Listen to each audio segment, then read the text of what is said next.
चलिए स्टूडेंट्स, तो आज हम पढ़ना स्टार्ट करते हैं electric field due to a point charge, यानी एक बिंदु आवेश के कारण विद्युत क्षेत्र। अब सबसे पहले आप ये समझिए कि पॉइंट चार्ज क्या होगा। तो पॉइंट चार्ज एक ऐसा चार्ज होगा जिसकी साइज जिस पॉइंट पे अपन इलेक्ट्रिक फील्ड निकाल रहे हैं उसके कंपैरिजन में बहुत ही ज़्यादा क्या होगी, छोटी होगी। यानी एक तरह से जो चार्ज होगा वो एक पॉइंट पर क्या होगा, सेंटर्ड होगा एज कंपेयर टू जो डिस्टेंस जिस पर अपन क्या कर रहे हैं, इलेक्ट्रिक फील्ड निकाल रहे हैं। तो लेट्स से ये हमारा चार्ज है Q, और इस Q के कारण इस पॉइंट P पर हमें क्या निकालना है, इलेक्ट्रिक फील्ड निकालना है। और ये आपको डिस्टेंस दे रखी है यहाँ से यहाँ तक, जो ये वेक्टर है ये कौन सा वेक्टर है, R वेक्टर। क्लियर हुई ये चीज। तो ये जो चार्ज है Q, याद रखिए ये चार्ज है, ठीक है, और वो पॉइंट है। तो इस चार्ज के कारण अपने को इस पॉइंट पे क्या निकालना है, इलेक्ट्रिक फील्ड, यानी कि क्या निकालना है, विद्युत क्षेत्र निकालना है। तो विद्युत क्षेत्र निकालने के लिए अपन क्या करते हैं, सबसे पहले इस पॉइंट P पर एक टेस्ट चार्ज रख देते हैं QT, ठीक है। अब हम इस Q के कारण इस QT पर लगने वाला क्या निकालते हैं, फोर्स निकालते हैं। तो देखो लगने वाला फोर्स क्या हुआ, और मैं फोर्स क्या लिखूंगा, वेक्टर फॉर्म में लिखूंगा। अब देखो फोर्स कौन लगा रहा है, कैपिटल Q। किस पे लग रहा है, इस स्मॉल q पर।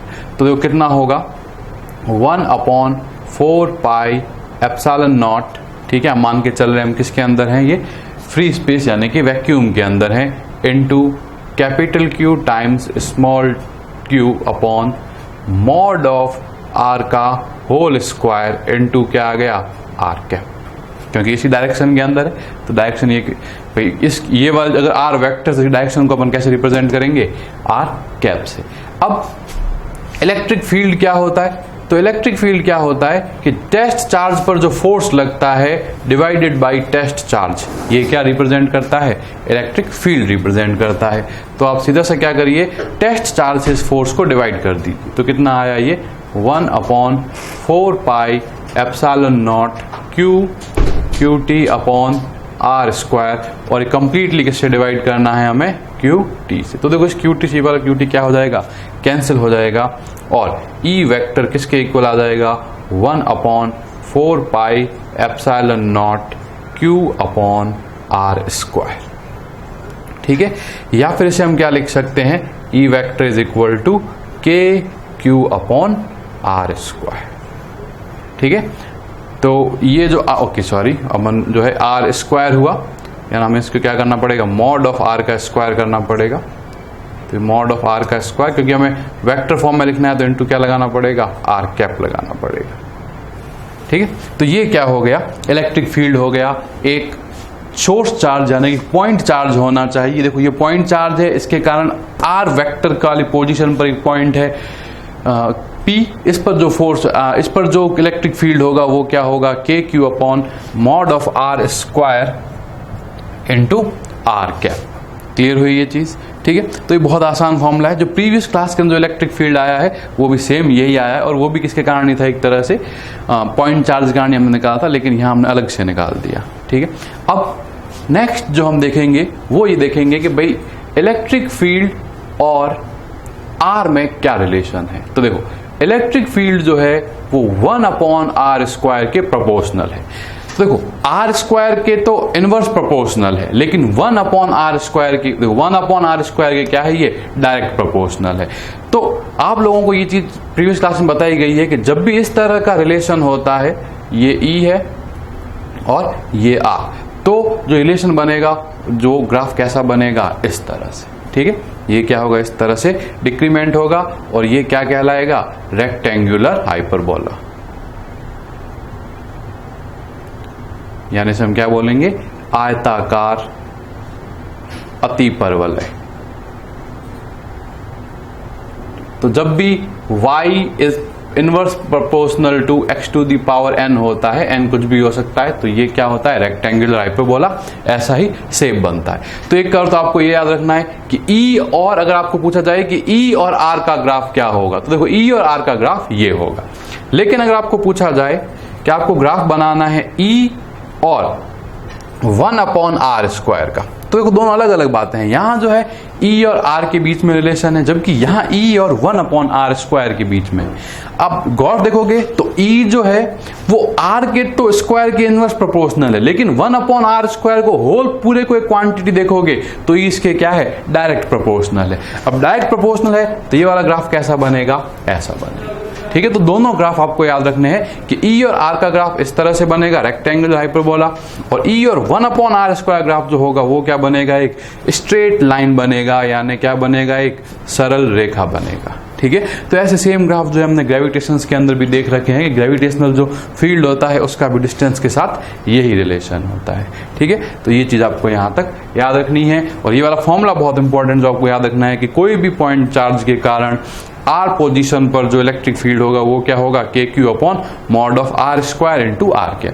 तो अगर आपको स्केलर फॉर्म में लिखना है तो r² मत लगाइए, सिर्फ और सिर्फ क्या कर दीजिए, जो mod(r) है उसी के स्क्वायर से डिवाइड करिए। ठीक है, तो नेक्स्ट अब हम देखते हैं इसके अंदर कि electric field in any medium. तो नेक्स्ट है electric field in any medium, यानी कि माध्यम में विद्युत क्षेत्र। ठीक है, यानी अब की बार हमारा जो मीडियम है वो फ्री स्पेस यानी कि निर्वात नहीं है, और वो क्या है, हमारा कोई और मीडियम है, जैसे कि ग्लास हो सकता है, वुड हो सकता है, ठीक है, वाटर हो सकता है। तो ऐसी कंडीशन के अंदर इलेक्ट्रिक फील्ड में क्या चेंज आएगा, तो देखो आपको एक चीज पता होती है कि FO/FM, यानी कि फ्री स्पेस में लगने वाला फोर्स अपॉन मीडियम में लगने वाला जो फोर्स होता है इसको अपन क्या कहते हैं, εr। ठीक है, ये हमने जो मीडियम की जो परमिटिविटी होती है, रिलेटिव परमिटिविटी, उस वाले टॉपिक में हमने पढ़ा था कि कोई भी फ्री स्पेस में लगने वाला फोर्स अपॉन मीडियम में लगने वाले फोर्स का जो रेशियो होता है वो क्या कहलाता है, रिलेटिव परमिटिविटी, यानी कि अपेक्षित पारगम्यता। तो इसी तरह से अगर हम देखेंगे तो इलेक्ट्रिक फील्ड के लिए भी यही होगा कि भाई इलेक्ट्रिक फील्ड का फ्री स्पेस में वैल्यू अपॉन इलेक्ट्रिक फील्ड का मीडियम में वैल्यू का जो रेशियो होगा वो क्या होगा, εr के इक्वल होगा। यानी कि कोई भी जो मीडियम होगा उसमें जो इलेक्ट्रिक फील्ड होगा वो क्या होगा, E0/εr। अब E0 क्या है कि सीधा सा 1/4πε0 Q/r², और इस पूरे को किससे मल्टीप्लाई कर देंगे, 1/εr से। तो EM की वैल्यू किसके इक्वल आ जाएगी, 1/4πε0 Q/r²।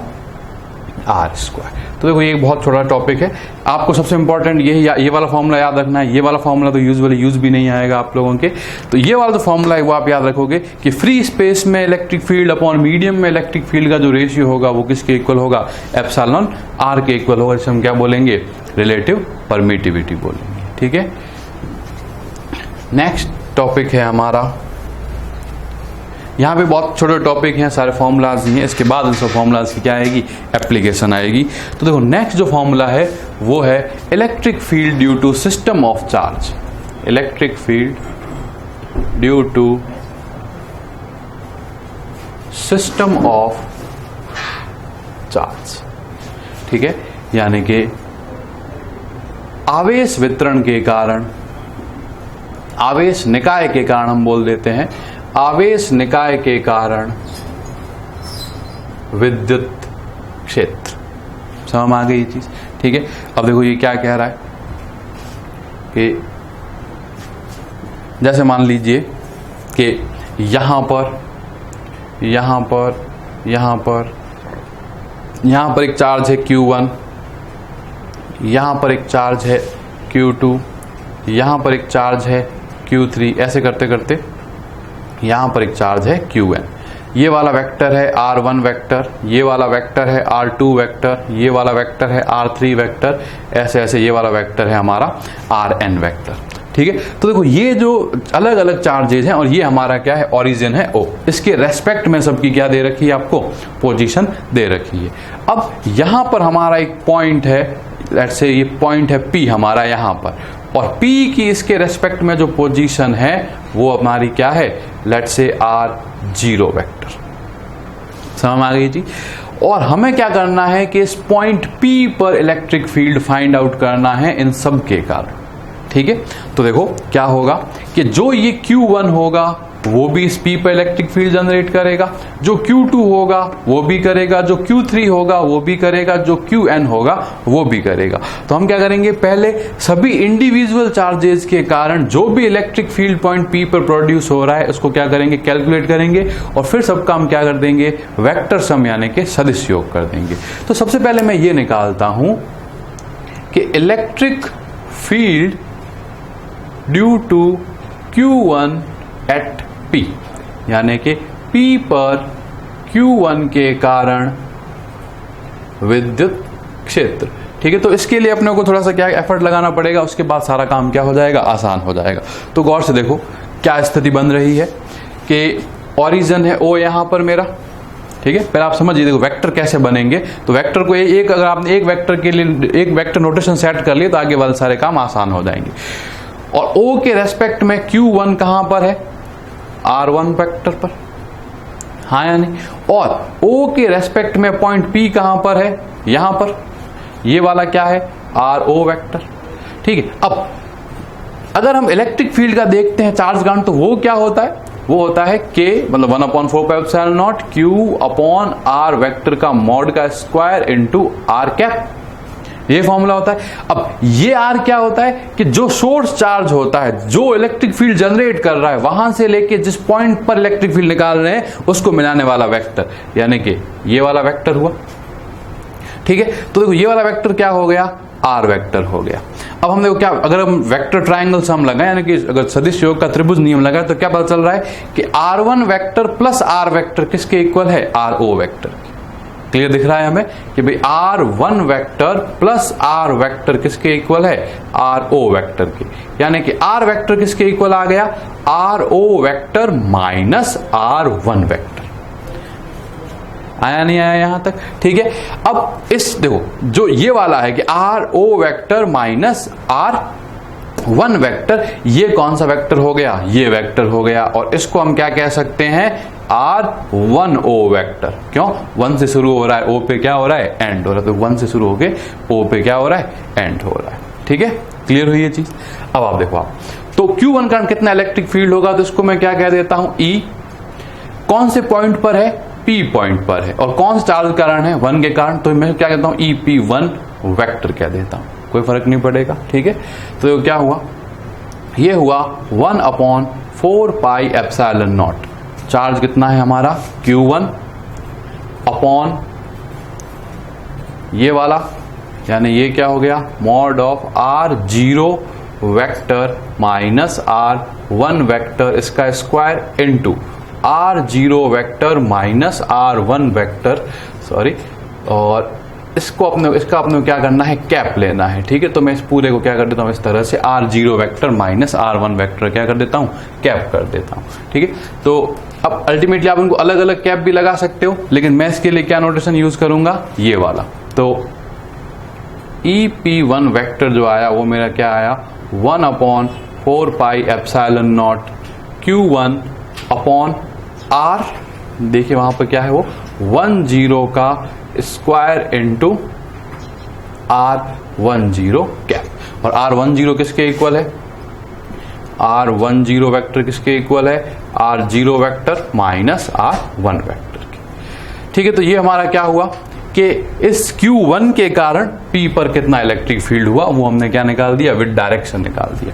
नेक्स्ट हम देखते हैं कि electric field due to Q2 at P, यानी कि Q2 के कारण P पर, ठीक है। तो देखो Q2 के कारण P पर कितना होगा, तो देखो ज्यादा कुछ चेंज नहीं होगा, सेम यही वाला सारा अलजेब्रा करना पड़ेगा। तो हम एज इट इज इसको जो है एनालॉगस मानते हुए क्या सॉल्व लिख सकते हैं। तो देखो ये क्या होगा, EP2 वेक्टर, यानी कि P पर जो है Q2 के कारण जो है वो निकाल रहे हैं। तो वो कितना आया, 1/4πε0, ठीक है, इनटू यहां पर क्या हो जाएगा Q2 अपॉन यहां क्या हो जाएगा, मॉड ऑफ R20 का स्क्वायर इंटू R20 कैप। कुछ नहीं करना, जहां 1 है वहां क्या कर दीजिए 2, अगर अलजेब्रा करेंगे तो सब कुछ सेम ही आएगा। और R20 वेक्टर किसके इक्वल होगा, और देखो R20 जो वेक्टर होगा वो किसके इक्वल हो जाएगा, R0 vector minus R2 vector. हो जाएगा या नहीं हो जाएगा। अब इस तरह से अगर अपन ऐसे सॉल्व करते करते अगर अपन मैं क्या निकाल दूं, EPN वेक्टर निकाल दूं, यानी कि इस n वाले के कारण, तो देखो वो कितना हो जाएगा, simply 1/4 pi epsilon 0 QN upon mod of RN0 vector का whole square into RN0 cap. और जहां RN0 वेक्टर किसके इक्वल है, R0 vector minus RN vector. ठीक है, तो ये हमारी n इक्वेशंस यहां पे आ गई। ठीक है, क्लियर हुआ। अब हमें क्या पता है कि देखो यहां पर इसके कारण, भाई देखो इस पॉइंट पर इसके कारण भी इलेक्ट्रिक फील्ड, इसके कारण भी इलेक्ट्रिक फील्ड, इसके कारण इलेक्ट्रिक फील्ड है, इन सब के कारण क्या है, इलेक्ट्रिक फील्ड। तो जो नेट इलेक्ट्रिक फील्ड होगा वो यहां पर वो क्या होगा, सारे के सारे इलेक्ट्रिक फील्ड का वेक्टर सम होगा। मतलब देखो हमें क्या करना है, जोड़ना है, लेकिन हमें एल्जेब्रिक सम नहीं करना, हमें डायरेक्ट नहीं जोड़ना, हमें क्या करना है, वेक्टर एडिशन करना है। तो हम देखते हैं कि अब P पर नेट इलेक्ट्रिक फील्ड कितना होगा। तो P पर जो नेट इलेक्ट्रिक फील्ड होगा वो वेक्टर क्वांटिटी ही होगी। तो देखो वो क्या होगा, दिस प्लस दिस, ऐसे करते करते मतलब ये वाला EP1 प्लस EP2 ऐसे करते करते EPN सबका क्या हो जाएगा, सम। तो देखो आप सबको पहले लिख लो, पहले आप इसको लिखो, फिर इसको लिखो, फिर इसको लिखो। तो देखो मैं सबको नहीं लिख रहा, देखो मुझे क्या पता चल रहा है कि 1/4 पाई एप्सिलॉन नॉट तो सब में से कॉमन आ जाएगा। तो मैं डायरेक्ट लिख देता हूं कि यहाँ कितना आ जाएगा, ये 1/4 पाई एप्सिलॉन नॉट। यहां क्या हुआ देखो, Q1 upon mod of R10 vector का स्क्वायर इंटू R10 कैप, यही हुआ। ठीक है, ये क्या है, मैग्नीट्यूड है, ये क्या है, डायरेक्शन है वेक्टर की। ठीक है, सेकंड इसके लिए क्या हो जाएगा, ये हो जाएगा Q2 upon mod of R20 vector का whole square into R20 cap. ऐसे करते करते nth वाले के लिए क्या हो जाएगा, Qn upon mod of R vector N0 का whole square into RN0 cap. हुआ या नहीं हुआ ये यहां तक। अब देखिए, अब अपन फाइनल क्या करते हैं, इसको समेशन वाले नोटेशन में लिख देते हैं। यानी देखो अगर ये EP वेक्टर हुआ तो ये क्या हो जाएगा, 1/4 pi epsilon naught summation from I equal to 1 to N। ठीक है, I की वैल्यू 1 से लेके N तक जाएगी। और देखो इंडेक्स यहां भी चेंज हो, देखो कहां चेंज हो रही है, एक तो यहां चेंज 1 1 और 1, बाकी 0 0 रहा, यहाँ 2 2 2 और 0 0 रहा, यहाँ N N N और बाकी 0 0 रहा। तो इंडेक्स क्या हो जाएगी इसकी, QI। जो चेंज हो रहा है I के साथ उसको क्या कर दो, रिप्लेस कर दो। तो देखो QI अपॉन मॉड ऑफ क्या हो जाएगा, RI0 के वेक्टर का होल स्क्वायर इंटू RI0 का कैप। ठीक है, तो देखो ये क्या आ गया, नेट सिस्टम ऑफ चार्ज के कारण इलेक्ट्रिक फील्ड फाइंड करने का फॉर्मूला आ गया। ठीक है, अब ये देखो ये वाला फॉर्मूला तब होगा जब चार्ज डिस्ट्रीब्यूशन जो होगा, जो आपका चार्ज डिस्ट्रीब्यूशन जो होगा वो कैसा होगा, डिस्क्रीट होगा। यानी जो आपका आवेश वितरण है, ठीक है, जो आपका आवेश वितरण है वो क्या होना चाहिए, डिस्क्रीट होना चाहिए। मतलब सब चार्जेस क्या होने चाहिए, अलग अलग होने चाहिए, कंटिन्यूस नहीं होना चाहिए। ठीक है, अब अगर चार्ज डिस्ट्रीब्यूशन आपका कैसा हो जाए, अगर आपका चार्ज डिस्ट्रीब्यूशन कैसा हो जाए, कंटिन्यूअस हो जाए, यानी कि आवेश वितरण जो है वो कैसा हो जाए, सतत हो जाए। इसका मतलब कि भाई चार्ज अलग अलग नहीं पड़े। जैसे मान लीजिए कि ये मार्कर है, तो देखो एक तो क्या हो सकता है कि एक चार्ज यहाँ पड़ा, एक चार्ज यहाँ पड़ा, तो ये तो अलग अलग है, लेकिन इस पूरे के ऊपर क्या है, चार्ज है, यानी कि चार्ज डिस्ट्रीब्यूशन कैसा है, कंटिन्यूअस है। तो कंटिन्यूअस जब अपन सम करते हैं तो कंटिन्यूअस सम की कंडीशन के अंदर जो हमारा समेशन होता है, या देखिए जो हमारा समेशन होगा वो हमारा क्या हो जाएगा, इंटीग्रेशन हो जाएगा। यानी ये क्या हो जाएगा, 1/4 pi epsilon not integration of, समझ आ गई नई चीज। तो हम क्या कर देंगे, इंटीग्रेशन ऑफ कोई भी एक जो पर्टिकुलर होगा इलेक्ट्रिक फील्ड किसी एक चार्ज के कारण। ओके, तो हम इसको डायरेक्ट ऐसे लिख देते हैं कि भाई ये क्या हो जाएगा, हमारा इंटीग्रेशन ऑफ DEI के इक्वल हो जाएगा। क्लियर हुई थी। मतलब हम क्या करेंगे, जो भी पहले कोई भी हम क्या लेंगे, स्मॉल चार्ज डिस्ट्रीब्यूशन लेंगे और उसके कारण निकालेंगे। तो अब अगर इसको आप सॉल्व करोगे फर्दर तो ये किसके इक्वल आएगा, तो ये देखिए ये आपका आ जाएगा इंटीग्रेशन ठीक है। डीई के अंदर भी देखो 1/4πε0 तो आएगा ही, उसका तो कुछ भी नहीं होना, ठीक है, 1/4πε0। यहां ये क्या हो जाएगा, डी क्यू, ठीक है, D Q upon mod of R vector का स्क्वायर इनटू आर कैप। अब ये आर क्या है, आर है इस डी क्यू के रेस्पेक्ट में पॉइंट का पोजीशन वेक्टर, ठीक है, या फिर पॉइंट का पोजीशन वेक्टर, या फिर अपन क्या कह सकते हैं कि डी क्यू से पॉइंट आर को मिलाने वाला वेक्टर जो है वो हमारा क्या है, आर वेक्टर।